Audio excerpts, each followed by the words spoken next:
En la madrugada del 1 de agosto del año 30 a.C., dentro de una habitación fuertemente custodiada del Palacio de Alejandría, Cleopatra Sebne Filopator, última soberana del Egipto tolemaico, despertó con las muñecas sujetas por cadenas que la mantenían fija a la pared. No eran grilletes comunes, sino cadenas de bronce romano marcadas con el águila imperial, un recordatorio permanente de quien tenía ahora dominio sobre su vida. Afuera, en los pasillos de mármol que en otro tiempo habían temblado bajo su autoridad, soldados romanos patrullaban con órdenes claras: mantenerla con vida, mantenerla presentable, pero sobre todo, mantenerla quebrada. Habían transcurrido 18 días desde que Marco Antonio se había quitado la vida entre sus brazos. Se atravesó el pecho con su propia espada, después de creer, por un falso reporte, que Cleopatra había muerto. Ella lo vio desangrarse lentamente, incapaz de sostenerlo o salvarlo, mientras él murmuraba que había caído como un romano debía caer, libre y no capturado. Pero Cleopatra no obtendría ese final. Octavio César, el estratega de sangre fría que gobernaba ya el mundo conocido, había decidido algo distinto para ella. Punto. Dicen que el cuerpo nunca miente, y el de Cleopatra, luego de 18 días de cautiverio, relataba un testimonio de degradación minuciosa. Su cabello, que antes solía llevar trenzado con perlas del Mar Rojo, ahora colgaba sucio, suelto y enredado. Las joyas que durante años usó como una muralla simbólica de poder habían sido retiradas una por una. El maquillaje ritual que aplicaba cada mañana, la galena negra en los ojos, el ocre rojo en los labios, le fue prohibido. Octavio quería presentar ante Roma a la ramera oriental, desnuda de toda divinidad y esplendor. Y para entender cómo la mujer más influyente del Mediterráneo terminó de esa manera, hay que volver a la tarde anterior, cuando las legiones de Octavio derribaron las últimas defensas de Alejandría. Cleopatra huyó entonces a su mausoleo, una tumba construida hacía años para ella y Marco Antonio, diseñada para ser fortaleza y sepulcro final a la vez. Allí, rodeada por tesoros y preparados venenosos, aguardaba el momento justo para escapar de Roma mediante la única ruta que aún podía elegir: la muerte. Pero Octavio no permitiría que ese destino le perteneciera. Envió a Cayo Cornelio Galo, uno de sus generales más fieles, no para atacar, sino para dialogar. Galo llegó al mausoleo con promesas que sonaban razonables. Si Cleopatra se entregaba, sus hijos serían perdonados. Se respetaría su dignidad, se protegería su legado. Una mentira calculada, pero dicha con habilidad. Mientras Galo conversaba desde la entrada sellada, manteniéndola distraída con diplomacia, un grupo de soldados romanos escalaba la parte posterior, con cuerdas y ganchos, y penetró por las ventanas superiores antes de que ella alcanzara a reaccionar. La hallaron empuñando un puñal, a segundos de clavárselo en el pecho. Un centurión llamado Publio Servilio la golpeó con tal brutalidad que cayó al suelo. El puñal rodó lejos de su alcance. Ella intentó tomar un frasco de veneno oculto en su cinturón, pero Servilio la sujetó del cabello y la arrastró lejos de cualquier objeto con el que pudiera quitarse la vida. El arresto fue despiadado, pensado para destruir su voluntad desde el primer instante. Los soldados registraron su cuerpo buscando venenos, rompiendo su túnica real, palpando cada pliegue, cada joya, cada parte de su piel. No era precaución militar, era humillación. Querían que comprendiera que ya no era reina, sino cautiva. Su cuerpo, que alguna vez utilizó como herramienta diplomática con César y Antonio, ahora no le pertenecía en lo absoluto. La llevaron de regreso al Palacio Real, pero no a sus aposentos privilegiados.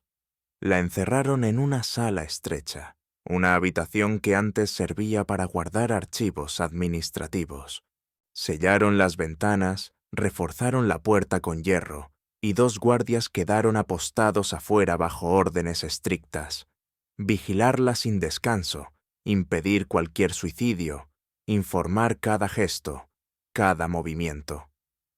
Durante los primeros días, Cleopatra se negó a comer. Fue su último acto de determinación, un modo de morir lentamente por inanición. Pero Octavio previó ese desafío también. Envió al médico imperial Olimpio con instrucciones firmes: mantenerla con vida sin importar lo que costara. Olimpio comenzó a alimentarla por la fuerza, usando un embudo de bronce que introducía por su garganta, vertiendo papilla de trigo mezclada con vino aguado. Cleopatra vomitaba, se resistía, trataba incluso de asfixiarse cerrando la garganta. Pero Olimpio era veterano.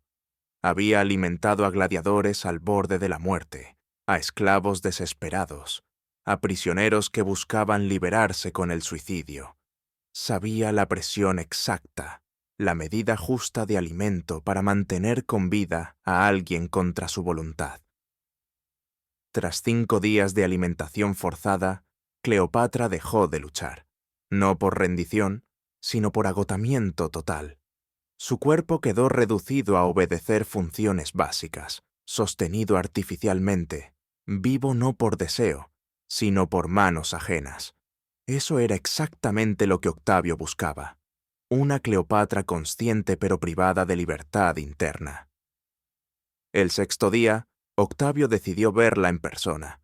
Llegó con solo 2 escribas y un intérprete, aunque él no lo necesitaba.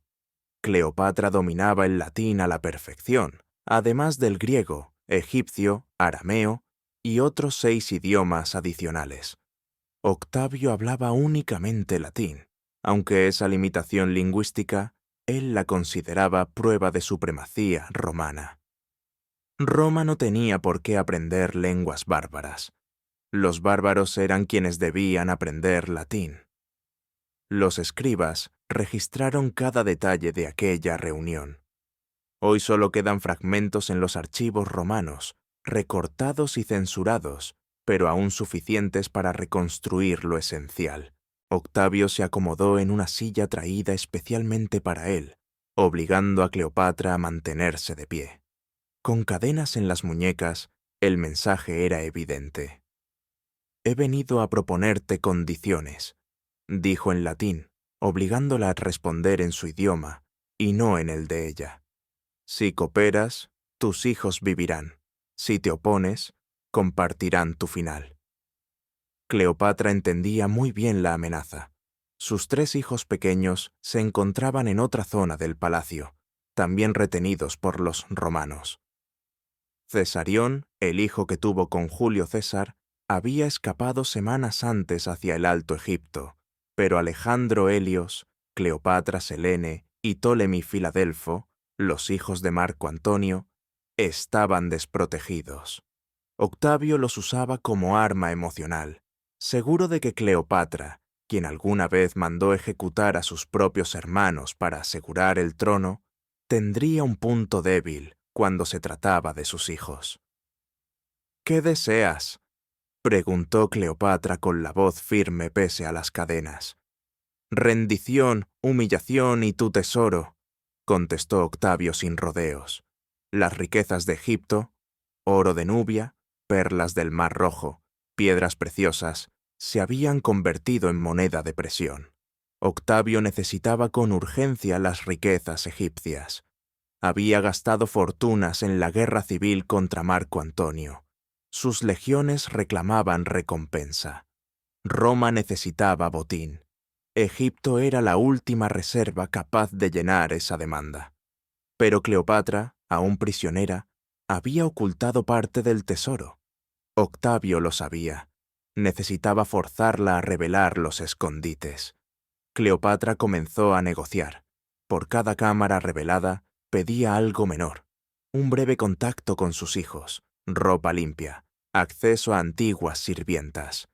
Octavio aceptaba, cumplía solo una fracción y luego exigía más.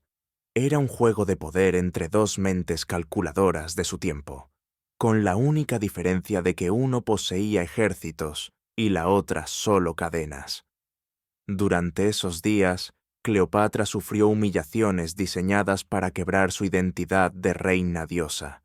Su pueblo la había venerado como la encarnación viviente de Isis.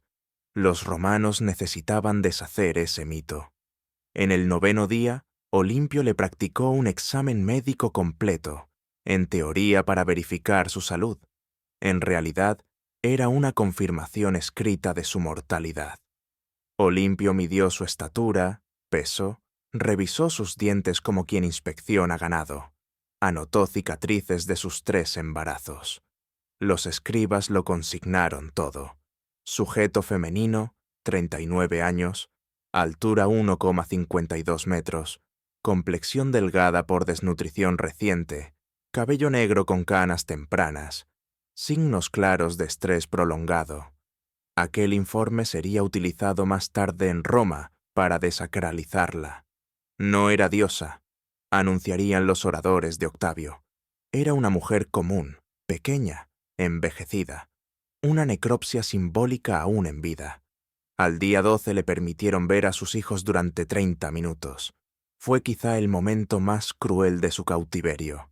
Los niños, 10, 9 y 6 años, vestían túnicas romanas, no egipcias. Tenían el cabello cortado al estilo romano. Les enseñaban latín, borrando paso a paso su herencia egipcia. Cuando Cleopatra intentó abrazarlos, los guardias la detuvieron. «¡Sin contacto físico!», ordenó el centurión. Ella tuvo que hablarles desde 2 metros de distancia, como si no fueran su sangre. Alejandro, el mayor, trató de mostrarse fuerte. «Madre, estamos bien. No sufras por nosotros». Pero Cleopatra reconocía lo que callaban sus ojos. Sus hijos estaban siendo romanizados, convertidos en trofeos vivos de conquista. Exactamente a los 30 minutos, los guardias los retiraron. Escuchó a Ptolemy, el pequeño, llorar mientras lo alejaban por el corredor. Esa noche Cleopatra intentó ahorcarse con una sábana, pero los centinelas la vigilaban mediante una mirilla. Irrumpieron antes de que perdiera el sentido. Al día 15 llegó la noticia fatal. Cesarión había sido capturado cerca de Berenice, entregado por su tutor, Rodón, comprado con oro romano. Octavio ordenó su ejecución sin demora. «2 Césares son demasiados», diría después para justificar la muerte de un joven de 17 años, cuyo único crimen era ser hijo del dictador. Cleopatra nunca recibió aviso oficial, pero escuchó la conversación de los guardias en el pasillo. Octavio quería que lo supiera, sin tener que decírselo. Tortura psicológica en su forma más fina. Ese día Cleopatra dejó de hablar. Respondía solo con movimientos de cabeza o una negación, pero no pronunció palabra alguna. El silencio se convirtió en su última defensa, su resistencia final. El día 17, Octavio regresó. Esta vez traía noticias sobre lo que venía. En 3 días zarparían rumbo a Roma. Cleopatra viajaría con él. Sería exhibida en su desfile triunfal, paseada entre cadenas por las calles romanas, mientras la muchedumbre la insultaba. Después, conforme a la tradición romana, sería ejecutada por estrangulamiento en la prisión Tullianum, la misma donde había muerto Vercingétorix décadas antes. Sus hijos vivirían, pero como ciudadanos romanos. Serían adoptados por Octavia, hermana de Octavio, la misma mujer que Marco Antonio había deshonrado cuando la abandonó por Cleopatra. La ironía era deliberada. Esa noche, sola dentro de su celda, Cleopatra tomó su decisión final. No permitiría ser llevada en cadenas por las calles de Roma. No aceptaría morir estrangulada para diversión de la plebe. Elegiría morir como reina de Egipto, bajo sus propios términos, de la única forma que aún podía controlar. El día 18, 12 de agosto del año 30 a.C., pidió permiso para visitar la tumba de Marco Antonio. Era una solicitud inusual, aunque no peligrosa. Octavio la autorizó, pensando que se trataba de un simple acto de despedida, quizá incluso esperando que el dolor la quebrara aún más. Cleopatra, custodiada por 4 guardias, fue llevada al mausoleo donde el cuerpo de Antonio reposaba temporalmente. Allí, ante la tumba de su amante caído, Cleopatra habló por primera vez en 3 días. Los guardias reportaron luego que oró en egipcio antiguo, invocando a Isis y Osiris, pidiendo reunirse con Antonio en la otra vida. Después, regresó a su celda sin protestar, por voluntad propia. Los centinelas, acostumbrados a sus intentos de suicidio, estaban especialmente atentos. Revisaron el cuarto con minuciosidad. No detectaron nada fuera de lugar. Lo que ignoraban era que Cleopatra llevaba días planeando su muerte, utilizando el único recurso que aún le pertenecía. Sus sirvientas, Hiras y Charmión, mujeres fieles a ella desde la juventud, tenían acceso restringido para vestirla y bañarla. En esos breves instantes habían coordinado en susurros y señales. Cleopatra necesitaba veneno, pero todo objeto era inspeccionado al entrar. El plan debía ser impecable, invisible, mortal. La versión popular asegura que fue una cobra egipcia, un áspid oculto en una cesta de higos. Suena poético, pero es improbable. Plutarco, escribiendo un siglo después, señaló que nadie encontró serpiente en la estancia. Lo más probable es que Cleopatra usara un veneno líquido, quizás cicuta combinada con acónito y opio, escondido en un alfiler hueco del tocado de Hiras. Era un método que Cleopatra conocía bien.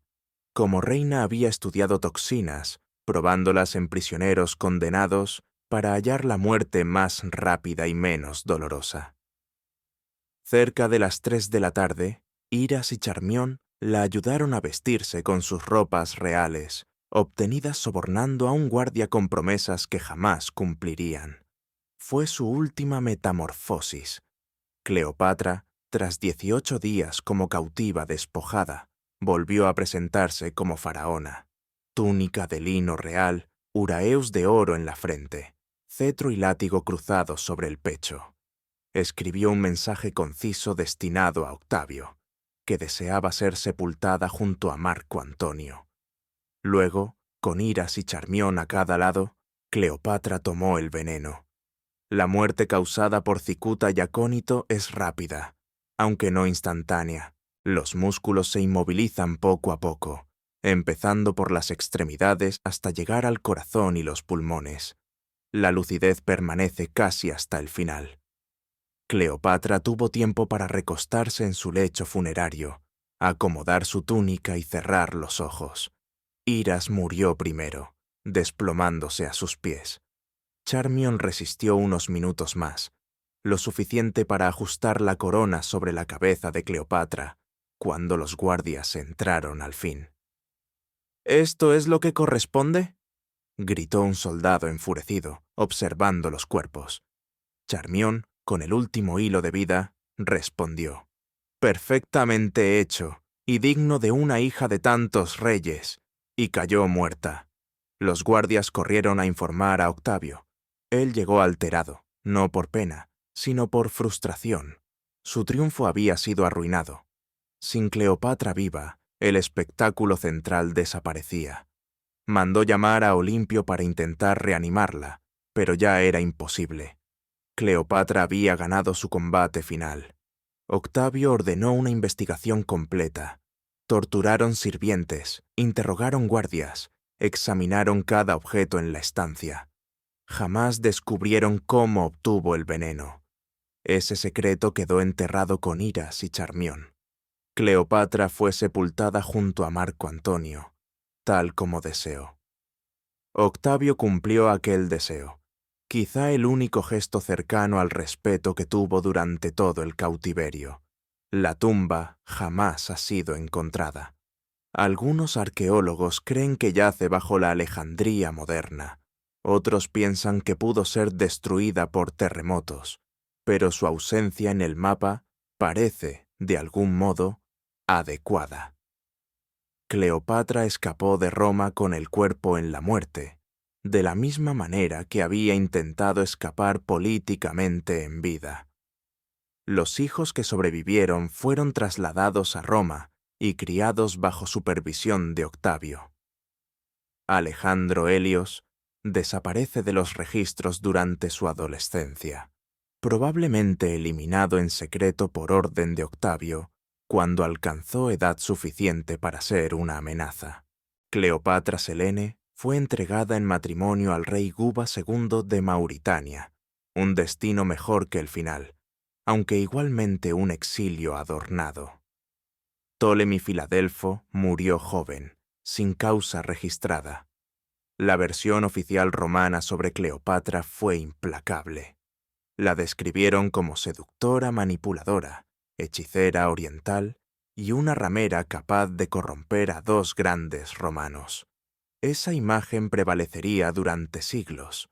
Shakespeare más tarde la inmortalizaría como figura trágica pero esencialmente exótica, una sombra peligrosa para la virtud romana. Sin embargo, hubo una verdad que Roma jamás logró borrar.